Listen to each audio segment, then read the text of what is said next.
اللہ کی قسم میرے نبی کا فرمان ہے، معاف کرنے سے عزت گھٹے تو مجھ سے لے لو، معاف کرنے سے عزت نہیں گھٹتی۔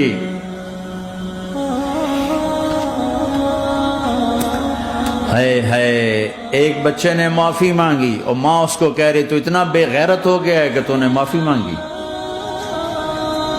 اگر ماں کہہ رہی تو اتنا بے غیرت ہو گیا تو نے معافی مانگی۔ ماؤں کا یہ سبق ہوگا تو اولاد کیا کرے گی؟ آپ سوئے ہوئے ہیں، سفر میں ہیں، میرے نبی، ایک بدو آیا، غورس اس کا نام تھا، غورف۔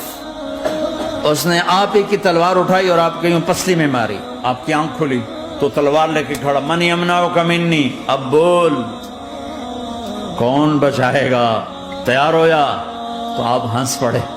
ہم نے کہا اللہ، وہ اللہ کہنا تھا کہ تلوار اس کے ہاتھ سے گر گئی، تو آپ نے اٹھا لی، آپ نے ایسے سیدھی کی، آپ نے کہا اب تمہیں کون بچائے گا؟ کہنے لگا مجھے تو ہی بچائے گا۔ تو آپ نے کہا کلمہ پڑھتے ہو؟ کہا نہیں پڑھتا۔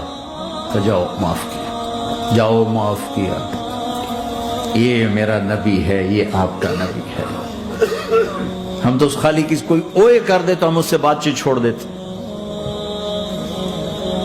تو میرے بھائیوں، میں نے بات لمبی کر دی، لیکن احباب جمع ہیں، میر حال دل کہہ لے، پھر التفات دل دوستاں رہے نہ رہے۔ اپنی زندگی کو واپس لاؤ اللہ اس کے رسول کی طرف، اللہ اس کے رسول کی طرف، اللہ اس کے رسول کی طرف۔ تبلیغ اس کو سیکھنے کی ایک خوبصورت محنت ہے کہ میرے 2 گھنٹے کی بات سے اللہ کرے قابو میں آ جائے تو مجھے اور کیا چاہیے، لیکن دنیا کا دستور یہ ہے کہ چیز محنت سے ملتی ہے۔ تو بڑے عرصے کے بعد اللہ نے ہمیں یہ تبلیغ کا کام دیا ہے جو دین کی محنت ہے، کسی فرقے کی نمائندہ نہیں، کسی مسلک کی نمائندہ نہیں، اس میں محض اللہ اس کے رسول کی بنیاد پر سب کو سینے سے لگانے کی محنت ہو رہی۔ میں نے جن استادوں سے پڑھا ہے انہوں نے ہمیں یہی سبق دیا تھا کہ سب سے محبت سیکھو، نفرت کرنے والے سے بھی محبت سیکھو۔ ہمارے ایک ساتھی جواد وسیم صاحب ڈراموں میں ہوتے تھے، پھر 4 مہینے لگے ان کے، تو وہ